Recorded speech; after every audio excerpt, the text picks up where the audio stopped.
Uh, so it's like the third month of me staying in Canada. I actually started my journey of Canada staying here on August, on 17th of August, and it's like 17th of November today. So I want to say something to you. If you're thinking about coming to Canada or any other foreign country, and since I'm also sharing my life story also in the YouTube, apart from giving advice, one skill you must need to have before coming to Canada, that is fortitude. So what is fortitude? It's basically the tolerance. So you will go through a lot of struggles here, to be frank, which I didn't took too seriously before coming to Canada, and I thought like I am a tough guy and I can take it, and which I am doing at times, and also sometimes not, but I can at the end of the day.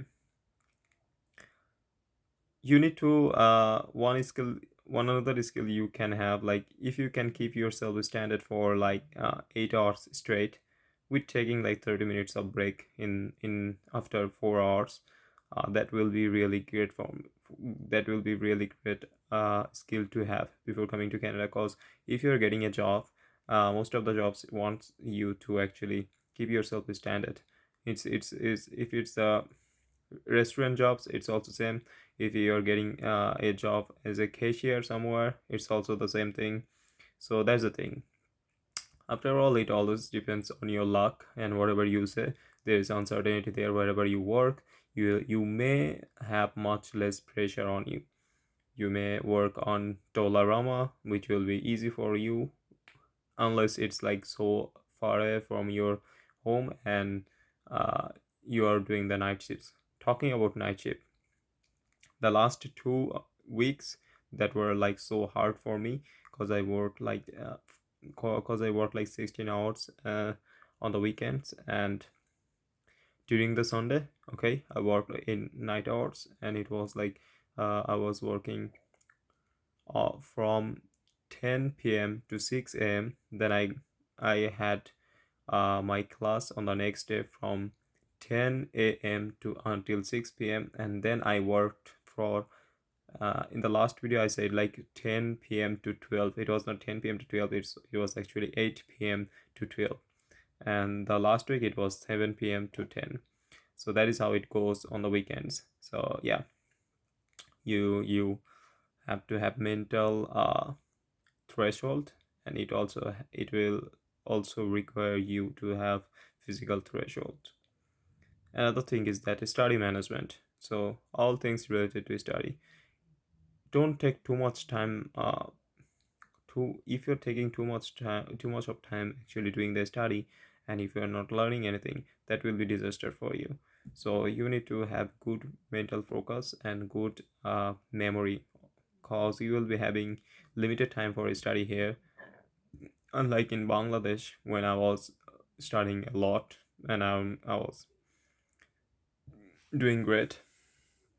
But here you will have less time to study, and if you are actually thinking of taking subjects like that is related to programming or computer, it will take a lot of time. So you need to like do programming, you need to do assignments, lab quiz, lab exercise, pre-lab, hybrid exercises, post lab exercises, and also the review of lecture materials, and if you're doing the book reading also, so that will be a lot of work to do. And you will also have like shifts every day, 4 hours of shift, and you will be spending like most of the days I spend like 6 to 8 hours uh, in college, so there is not much of time that is left for me.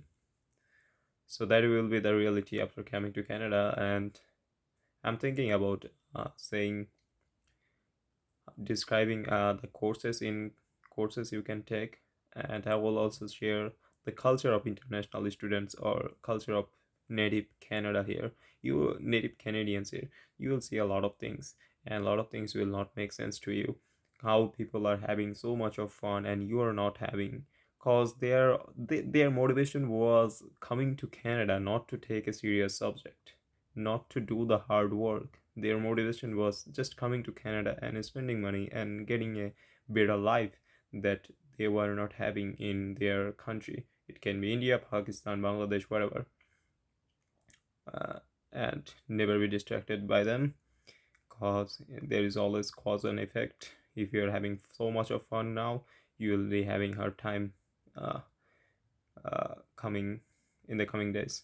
So yeah, so two things: one is fortitude, so you need to have tolerance, and the second thing is that mind. You need to be really a concentrated person, focused person, and you need to have you need to have the skill of time management and preparation, like pre-planning. Don't leave your ID card at home. Don't leave your water pot or tiffin at home, cause outside food will cost you a lot. Though I'm working on McDonald's, and McDonald's actually give me 50% off, I don't actually use that 50% off, because if I'm making food home and taking that to college, that will obviously cost me a lot less. So yeah, and let me know. I am having 2 subscribers, and please subscribe to my channel. And it's like I'm saying, like I'm sharing my life story here and also giving you advice. So yeah, it's like friendship or something like that you can consider. And I'm thinking about if I'm getting time. Okay, I'm not getting time. That's like I'm not getting time at all. I like to edit videos, and I sometimes share those